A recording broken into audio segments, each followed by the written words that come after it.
Matt, Giddles, myself, and we welcome the ladies from Project UROK, Sarah and Jenny. How are you ladies doing? Great.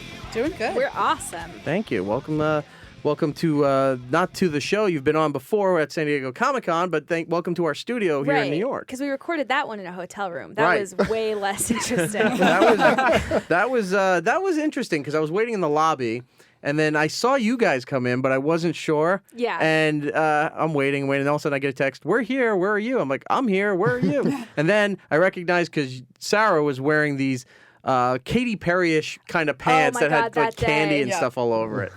Well, we're like the two people with the brightest hair. So I think that's... Collectively, we kind of glow. But that day, you caught us in the middle. I think I had done 12 interviews already that day. Okay. Oh, We had, and so the way it works at San Diego is that you're not like set up in a press room all day and people are coming in and out.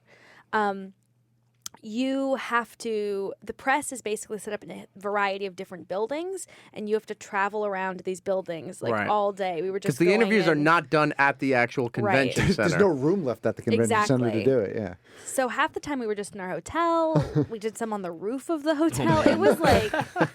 Yeah, I got up there, and it was you two and your publicist, right, Heidi? Yeah. And they said, "Could you just wait one moment?" I said, "Okay." And they said they just have to clean up, so they're just picking up clothes and everything, throwing them over there, and like throwing the cover over the bed. All right, we'll sit here. I'm like, okay, perfect. It was, we trashed that room, not in like a not in like a fun rock star way. And like we are exhausted. We like tossed our clothes everywhere, and we just ordered like guacamole and like left it out. Bye. Yeah. It doesn't Panel smell was at this fun. wedding. Oh, it smelled so bad. I know. I'm Oh so my spoiled God. because I have a booth and I can hide. I can go behind the curtain if I want to. Yeah, it's nice because really Matt nice. had a booth that has one at every year at New York Comic-Con. So that becomes sort of Home our base. hub, our home base, where we'll walk over and throw bags of stuff that we bought, and then I'll go run up and do interviews, come back, put the equipment bag there, and then go buy more stuff, put the stuff back there, take the equipment again, and that's Matt standing there all day by himself. I'm spoiled by having that booth. I don't mind. And it's a nice buffer from the people. So you guys being at New York Comic-Con, how were you presenting? Were you just doing interviews? Did you have a booth? Were you handing stuff out? What were you doing? Well, I did a couple interviews, and then I did this panel on Sunday that was kind of a version of the panel we'd done in San Diego. Okay. So basically, the panel was at Comic-Con, at San Diego Comic-Con, it was like specifically about comics. In New York Comic-Con, we expanded it just sort of talking about mental health, representation, and pop culture. Okay. And it was a huge turnout. I was shocked. It was the last panel of the day on Sunday, and it was just like packed. And we just sort of talked for like very briefly. Everybody sort of just gave a sort of introduction, and then we just opened it up to questions immediately. All right. For everybody listening here, you have two countries now that are paying attention to this. Tell us what Project UROK is and what it is that you guys are striving to do here. Sarah, would you like to? Sure. This is like I have can this take this wrote, one. but we're both. Project UROK is a nonprofit organization that seeks to destigmatize mental illness for teens and young adults with online video content. So basically, we make videos with and for teenagers and young adults about mental illness. And so we have user videos from people all over the world. Actually, we have a huge following in South America. You don't have to hold that, by the way. We can hear you fine. Yeah, that's annoying. Sorry. So we just are making videos that talk about mental illness, and we have a lot of testimonials from people who have been there, just sort of giving advice that they wish that they'd heard when they were a teenager. Now, you've also had some celebrities doing testimonials for you guys that are up there. Who have you talked to? Well, the one that was sort of our entree into the whole Comic-Con world was Will Wheaton. And he's been like a huge advocate for us. Somebody sent me a video of him talking about us on stage at a show he was doing. Like I watch it every time I feel bad about myself. But yeah, his video was probably the one that's been the biggest, and I get like a ton of emails from people every day saying Will Wheaton's video helped me figure out what was wrong with me, or helped me figure out like that I need help, or helped me, open up to my like friends how I was feeling. Mara Wilson's video was also really popular. It got reposted a bunch. We also had Perez Hilton, and we have some more coming out soon.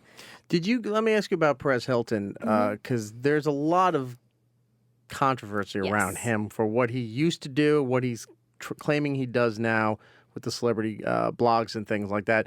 On Opie and Anthony, we used to follow Perez Hilton a lot, where he was taking photos and drawing things over the photo, and it's really detrimental to especially what you guys are doing now, because he was what they call fat shaming and all that. And then you have a picture of some Disney pop starlet, and he's drawing like a dick going in her mouth and the cum and stuff like that. Silliness, he was always an asshole, and so for him to come around and do this, I guess if it's sincere, it's building in the right direction for him to redeem himself. I know he had a kid too, so that kind of changed some things. Yeah. But were you getting any kind of flack by having him involved with this? We got a little bit of flack, but in the past couple of years, he's made some genuine efforts to. I mean, he stopped doing all the sort of like drawing on pictures. Like he's really sort of turned the bullying thing around. Okay. And I think probably having kids was a huge part of that. He also has been very forthcoming about having had all these struggles with his own insecurity and anxiety, and I think that those were things that were probably feeding that sort of behavior. Yeah. Yeah, I think it's easier to be nice to other people when you're nice to yourself. Okay. Well, he would. Yeah. He has a long way to go. I'm still gonna say, because public perception, whether right or wrong, is judge, jury, and executioner as far as anything you want to do in this world now.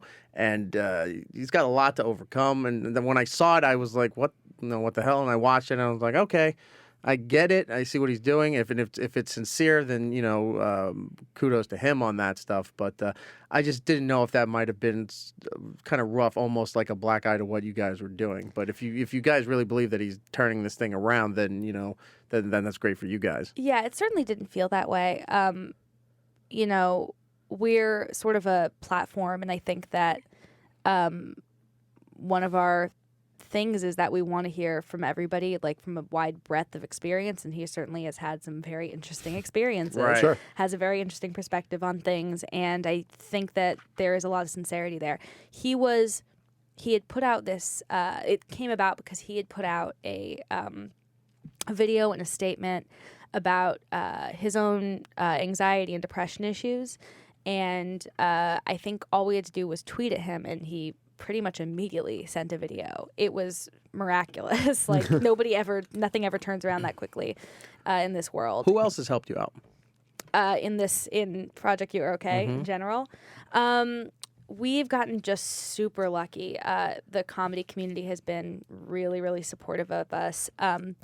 We've been, we've only been around since April, which is, when you think about it, very kind short of run. insane. Yeah. Very short. And things are just expanding from there. I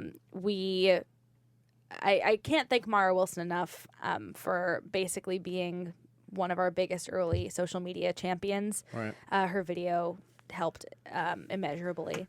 And we've been we've been lucky also in that there have been a lot of organizations that have taken an interest in us and like promoted us. People like Bring Change to Mind, National Institute of Mental Health have been, we live on social media. So pretty much like anybody who takes the time to sort of read what we're posting, share it, help us reach their audience, we'll help them reach, reach our audience.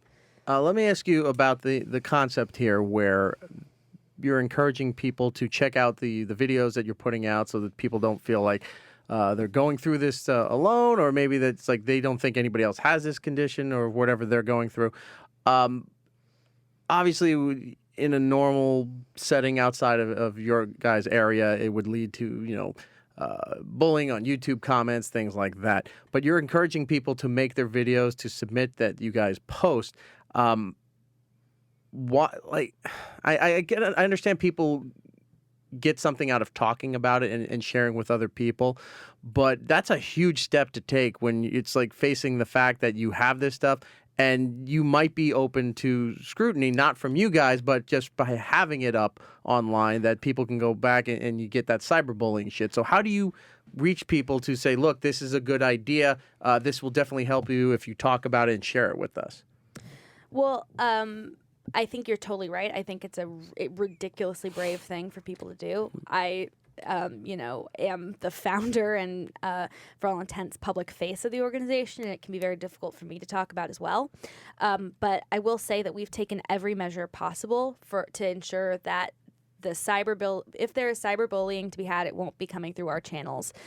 That's why we encourage kids to upload their videos unlisted, and then we'll repost it, and then we will be 24/7 monitoring those comments. Okay. So it's being heavily policed. Everything's being really heavily policed. Yeah. Okay. I was at College Humor for a long time. I've been a woman on the internet for my entire career. There is nothing that has not been said about me, and I'm not about to let like a vulnerable kid who's opening themselves up for us go through that either. And we spoke a bit to the It Gets Better Project also about how they deal with that, because they've had to face that too. And we have a lot of ways that people can get involved if they do not feel like it would be safe for them to tell their story in that way. So, yeah. You said you're, for all intents and purposes, you're the face of the company. Yes. You have stuff online there at the website, but can you tell people who are listening what it is that that you opened up to, what you've gone through, and what led you to start all of this? Yeah. So, sorry, I'm totally sorry because okay. So I was first diagnosed with generalized anxiety disorder, panic disorder, and depression when I was 10 years old, which is younger than people think happens. But by 10 years old, I was seriously suicidal, and was incredibly lucky and totally acknowledge the ridiculous amount of privilege I had, that I had a family that could recognize what was going on with me and could get me the help that I needed. And were there factors leading to it, or was it just inside of you that you were doing it? My entire life, I was just born with the chemistry of my brain was just a little bit off, and that's always been the way it's been. And I really, it's controversial, but medication helped me a lot, and therapy helped me a lot. I've been in therapy as long as I can remember. There was never like a incident that preceded it. It was just, this is the way I am. And then I was diagnosed with OCD in high school, and OCD was like incredibly debilitating for me. And for a while there, I wasn't really going to school. I was going to therapy. Like, I was going to a bunch of different doctors like 3 times a week trying to figure out like what was going on. And it was a really bad period of my life. And somewhere in that period, I ended up going to exposure therapy for a fear of vomit. And it sounds ridiculous that this was something that was ruining my life. But when I tell you I wasn't eating, I couldn't leave bed, like, it was bad. Vomit scared you that much that you couldn't get out of bed? Yeah. And not just that. I mean, it was everything. I couldn't touch stuff. If you've seen the TV show Monk, that's about the best approximation of the way I was behaving at that time. Like, those were the kinds of symptoms I was experiencing. And Maria Bamford was actually the first person who vocalized what I then realized to be OCD, and that's when it started kind of clicked for me that there were other people out there who were dealing with this, and these weren't a bunch of disparate, weird symptoms. Like, there was something going on with me that was definable and treatable, and you can live with it, and you can go on to make awesome comedy with it. And I went to exposure therapy for this phobia. This is a very long story. And I wrote about it for XO Jane over last summer.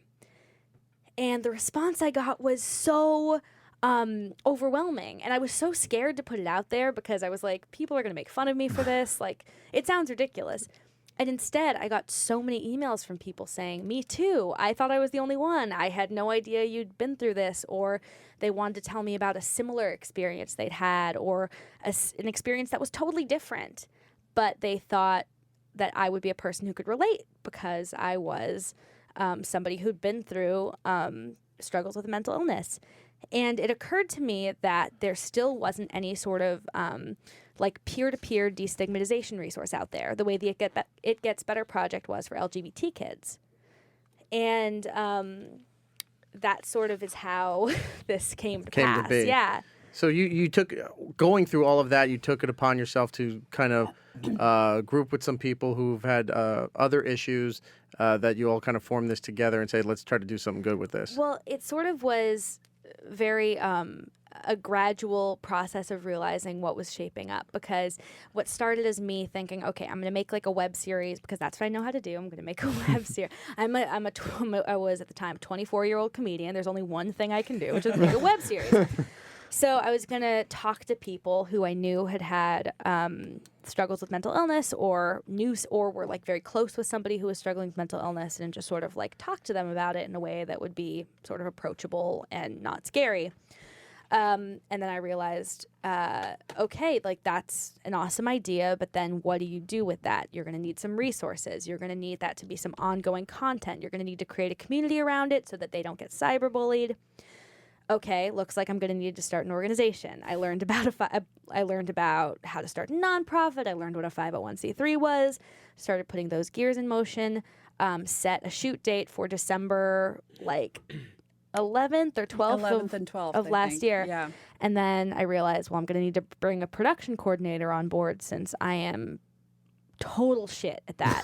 So Sarah Hartshorne was production coordinating for UCB video at that time. Happened to be one of my best friends. I asked if she'd come do it. And then she did. And then she did. And then I officially offered her a job like 2 months later. And then we started sort of collecting this ragtag gang of these amazing social media experts and publicists and directors. And we just brought on this woman, Diora Vargas, whose People of Color and Mental Illness photo project was trending on Facebook 2 days ago. She's unbelievable, and I'm so glad I hired her before she got hired by like the White House. They literally honored her a couple months ago. She's amazing, and she also just got a really big award, which I can't remember now what it is. I can picture the trophy. It's very shiny and pretty, but it's like for doing work and promoting LGBT communities. She's amazing. Unfortunately, we're running out of time here. We have the show after us is live from Los Angeles, so we kind of have a hard out, so we got to get them on. What I want everybody to do is go to Project U, the letter U, the letter R, OK.com. .org.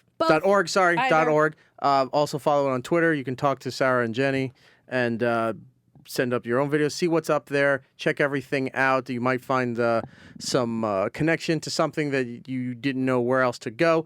They're not medical experts, mental health, as far as official, like doctor kind of stuff. Sure. But they do have areas on their site that they can help you find the help that you think you might need. And we do have mental health professionals on our board. So if anybody messages us and we're concerned about it, we'll run it up the ladder. Oh, look at that. There you go. We're all covered. We know what we're doing. Yeah. You guys are in New York. Would you like to come back maybe in about another week or two and continue this? Hell maybe yeah. you could watch Doctor Who and we can talk about that a little bit. I would be so happy to do that. Yeah. Okay, so we will do that. Because it's work. Now I have to. Yeah, exactly. It's an It's my assignment. job.